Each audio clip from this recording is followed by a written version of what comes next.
سلام خياتي، وش راكم؟ ان شاء الله تكونوا كامل ملاح.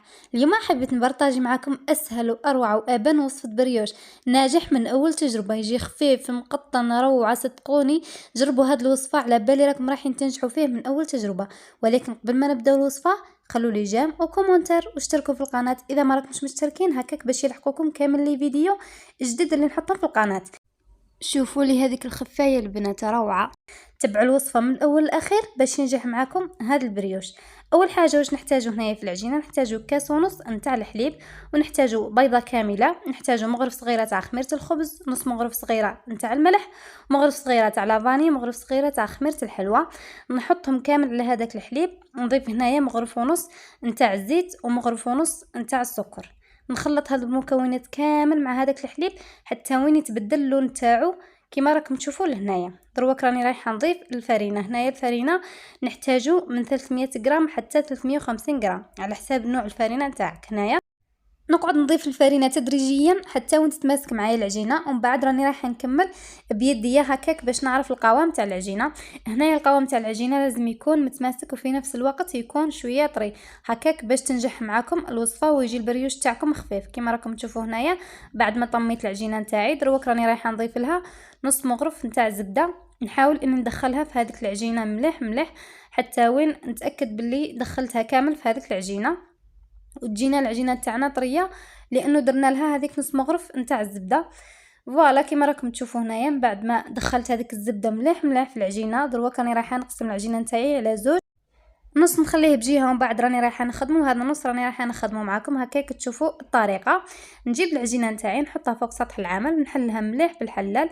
السمك تاع العجينه لازم ما يكونش رقيق بزاف كيما راكم تشوفوا في السمك تاعها. دروك راني رايحه نقسم العجينه نتاعي على 8 قطع. هاد العجينه راهي رايحه تخرج لكم 16 حبه تاع بريوش، تجي كميه يعني ما شاء الله. جربوها على بالي راهي رايحه تعجبكم وراكم رايحين تنجحوا فيه من اول تجربه.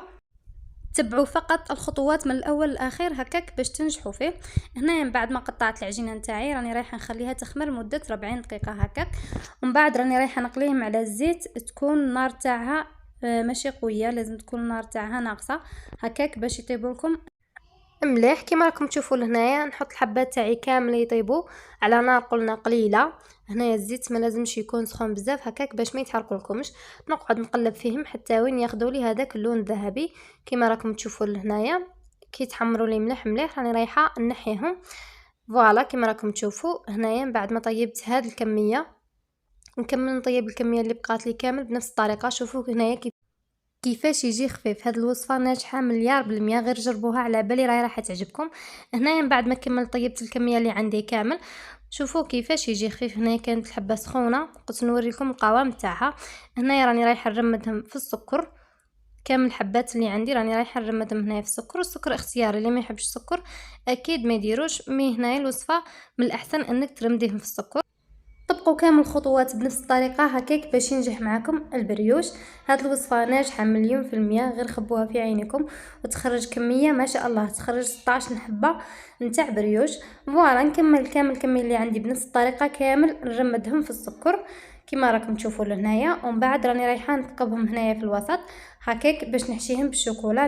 اكيد لازم تكون نوعيه تاع الشوكولا مليحه هكاك باش تزيدكم بنه على بنه لهاد البريوش. فوالا كيما راكم تشوفوا لهنايا وصفه بزاف سهله وبنينه ومقطنه كيما راكم تشوفوا، اسهل منها ما كانش.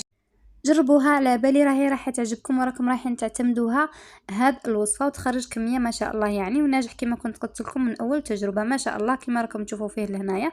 نقص معكم الحبه هنايا تشوفوا كيفاش راهي مقطنه. وهنايا وصلت لنهايه الفيديو، ما بقى لي الا نقول لكم باي باي.